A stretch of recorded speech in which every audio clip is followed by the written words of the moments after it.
Centurions were officers in the Roman army in charge of 60 up to 100 soldiers. They were the backbone of the army, the men at the outposts, keeping the discipline, carrying out the orders from Rome and making sure the taxes kept flowing. Well, a certain centurion was based at Capernaum, that's a customs post in Galilee, North Israel, and he oversaw the collecting of taxes from goods flowing through there from the east and on their way to the Mediterranean coast. And his commander was based in Syria to the north, who led a legion of 1,000 troops with 10 centurions. They were all part of the territory of King Antipas, who lived in a palace built by his father Herod the Great. But ultimately, orders came from the emperor in Rome. The great Julius Caesar has set the pattern for empire when he led a Roman army into Gaul. He conquered it, and he brought back 53,000 of its citizens to be sold in the slave markets of Rome. Rule was by conquest and coercion. Emperors took the title Caesar after Julius Caesar, and as in Caesar Tiberius, the ultimate dictator at that time. Life was cheap, a commodity to be traded for money. That is, if you weren't a Roman citizen. And if you didn't like it, they could persuade you by force, by brutal force, or killing you. Position was more important than person. Conquered people were regarded for the taxes they generated for Rome. Army life was tough in those days. Soldiers gave 20 years of service, unmarried. Some took concubines. Centurions were better paid, and they had households with servants whom they purchased from the slave markets. And sometimes they got close to their slaves, became like family members, meeting each other's needs. Now the centurion based in Capernaum had a wonderful slave whom he loved dearly. But he became sick. His master could do nothing to help him. Neither his money nor his influence was of any use to get help for his sick slave. But there were a people under his civil rule who became relevant to his problem. They were a peculiar people. They were Jews. Now Rome had the rule of force, but they had the rule of family by lineage. Rome had Caesar, but they had patriarchs, Abraham, Isaac and Jacob. Citizenship could be purchased in Rome, but theirs was by bloodline. Rome held together by coercion, but they held together by relationships with a common ancestry. Now Rome had gods, but their God was personal and had given their land to them as an inheritance. Roman presence was very unwelcome in Israel. They hated paying their taxes, and their resistance was highly organised. Their leaders were called elders, and they met in halls called synagogues. And there they retold from their scriptures the stories of their ancestors and of their God. And this kept their personal identity fiercely strong. Romans were outsiders and were made to feel it. The day our centurion got posted to Capernaum was a very bad day. To survive there, he decided that brute force would cause nothing but trouble. So he found other ways of gaining their cooperation. The elders wanted a new synagogue. He had resources. So he worked with them to get one built. They despised the system he represented, but they were happy to take state funding. And since he authorised the money, then they kept favour with him. And this way, the centurion and the elders related on a cordial basis. And during this process, he learnt more about their patriarch-based society. They were expecting a Messiah. And when he came into their midst, he would have powers, even kingly powers. Now, King Herod the Great had heard about the birth of a possible Messiah 30 years ago. To protect his throne, he killed all the baby boys near Bethlehem, where they believed their Messiah was to be born. All had gone quiet since then, but just recently a man emerged in Galilee, 30 years of age, and he was reported to be doing outstanding feats of healing. His name was Jesus, and he was born in Bethlehem. Well, one day, this Jesus came to the town of Capernaum. He didn't consult with either the centurion or the elders, strangely enough, but crowds gathered around him. They listened to his inspiring teaching, and they witnessed his miracle healings. And he thought to himself, this Jesus has the power to heal my slave boy. Trouble is, I'm an outsider and he is a Jew. And my slave boy is a pagan Gentile bought for money, so Jews won't care about him. But some elders came to him with a plan. Being elders and being Jewish, they can command the attention of some travelling rabbi, especially since he's come into their town. They'll ask him to come and heal his slave boy. He knows where they're coming from. Normally they couldn't care less about a common Roman slave, but they can see that he cares about him. It's a way of gaining favours. They'll bring Jesus back to him like a trophy. If he heals his slave boy, he'll owe them some favours, more resources for their synagogue, their seat of influence among their people. He knows their game. He plays it himself, securing favours from his commander and through him to the king. His soldiers do it with him. The centurion agrees. His beloved slave boy is sick. He's powerless to heal him. He might die. He needs help. And he knows that Jesus can heal him, but he doesn't know if he's willing to heal him. Perhaps the Jewish elders can persuade him to come and heal the body of his slave. He heard what happened from bystanders. The Jewish elders approached Jesus boldly. The crowd let them through. They pled with Jesus to come to his home and heal his slave, and they put their case. This man deserves to have you do this because he loves our nation and has built our synagogue. Jesus says to them, I'll come and heal him. He starts walking with them towards his house. Their plan is working. Meanwhile, back home, his boy is getting worse. He's paralyzed now and dreadfully tormented. Centurion might have civil influence in this town, but he has no influence over whatever it is that's causing the sickness of his boy. This is a different realm beyond him. He's a nobody in this arena. His orders mean nothing here. He's feeling low and empty compared to the one who has authority over sickness. And just then he realizes what he has agreed to. Common Jews do not enter the homes of unclean Gentiles, and a miracle-working Jewish rabbi will certainly not enter his house, a Roman Centurion. And if a common Gentile slave boy is sick here, that probably makes his home even more unclean. But he does love his slave. And then he has this thought. If he needs some resources from his outpost, perhaps a new barracks, he goes to his commander. He in turn goes to the king, who gives the authorization. The commanders and troops bring the resources to him and the job gets done. King himself does not need to visit his little outpost in person. He authorizes from his palace in Syria, and the others carry out the order. Now this Jesus is obviously king over sickness. He's here in person and he can't see his soldiers.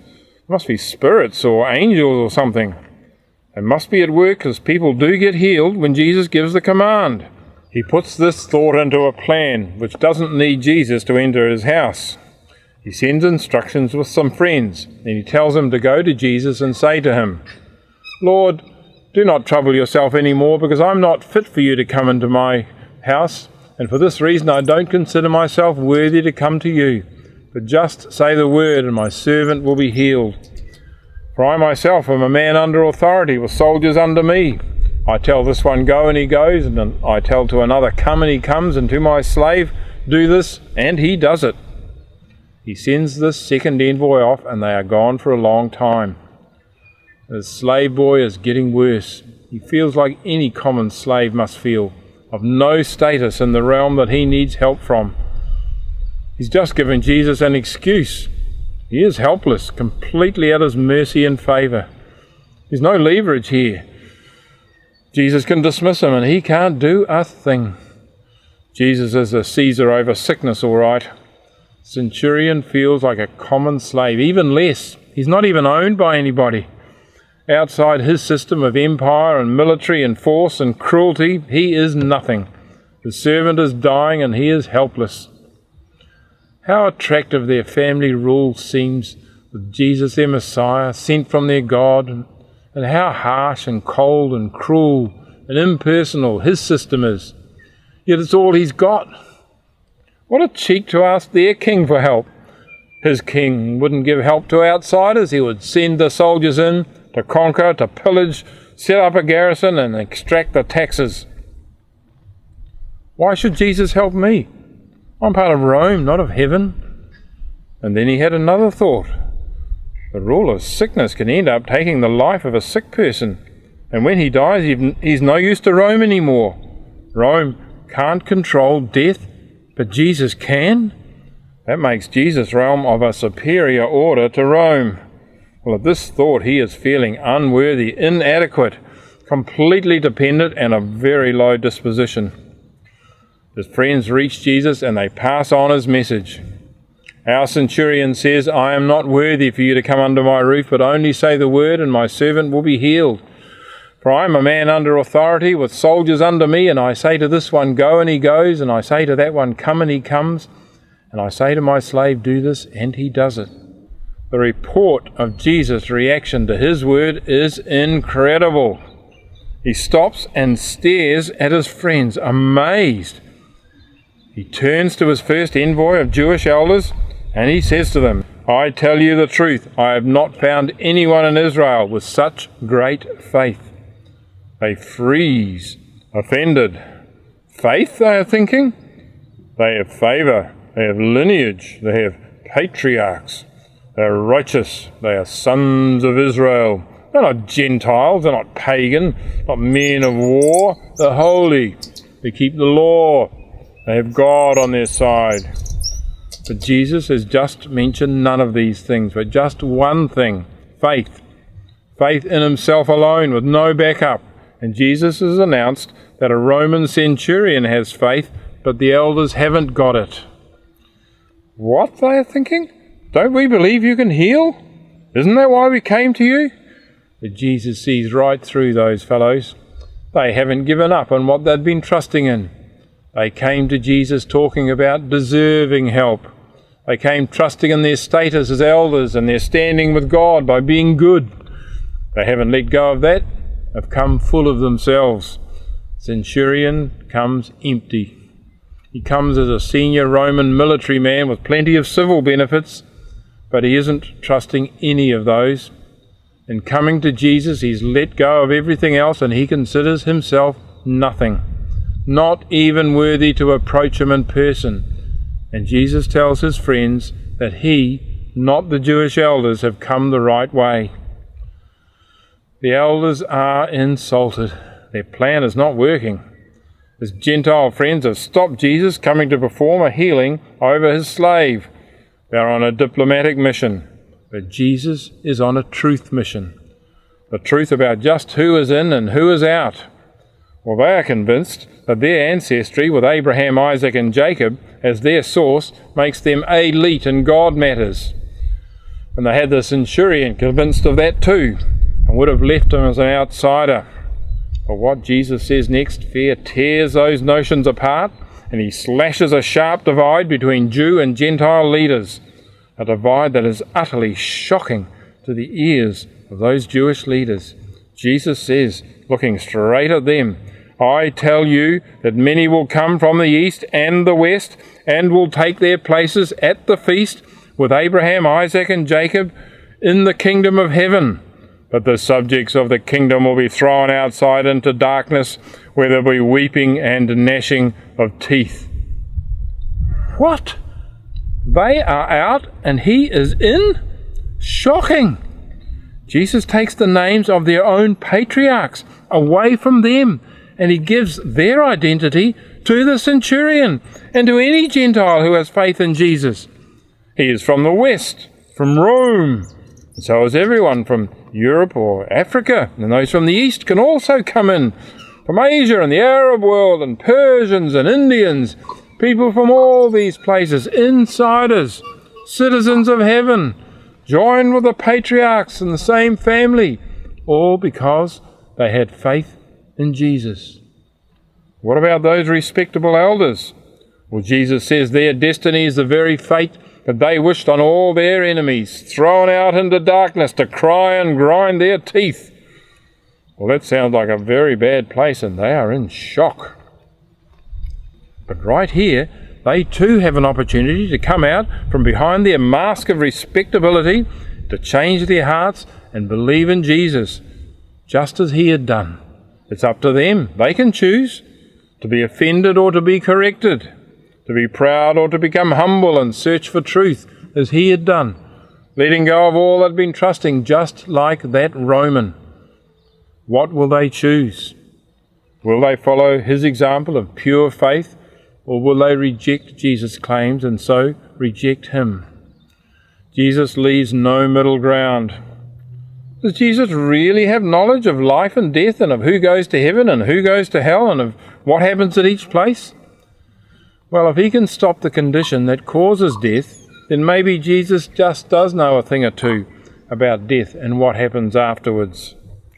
Well, at this point, with Jesus' own credibility in question, he announces something about the slave. Go, he says, it will be done just as you believed it would. If Jesus can effect the healing of his slave boy from a distance, his credibility goes way up and that of the Jewish elders way down. Meanwhile, back home, slave boy begins to stir. He sits up, gets dressed, takes some water. They both say to each other, "What happened? I'm okay. How? Just am. When? Just now. What? Don't know. Let's go." They run outside straight to Jesus and the crowd, and his friends say, "That's him. He's sick," or he was sick. The elders agree, that's him all right, and they wished he still was sick. And there in the middle of them all stands his beloved slave boy, free of sickness and full of life, and most of all a testimony to Jesus' authority in the unseen realm. Did the elders back down and believe in the full face of this evidence? After all, their entire mission in recruiting Jesus was to get the boy healed, or was it? Jesus healed them all right, but not without exposing their hypocritical motives. They chose not to believe, and instead they began to hatch a plot to get rid of Jesus. And that terrible outcome for Jesus would be the very act by which the joys of heaven would be opened and made available to Gentile believers and to all who believe, like that Roman Centurion. He would live a perfect life and die as a sacrifice for their sins. And then he would rise from the dead, conquer death itself, return to heaven and prepare a place for his family and all who believe, sitting down with Abraham, Isaac and Jacob in the kingdom of heaven.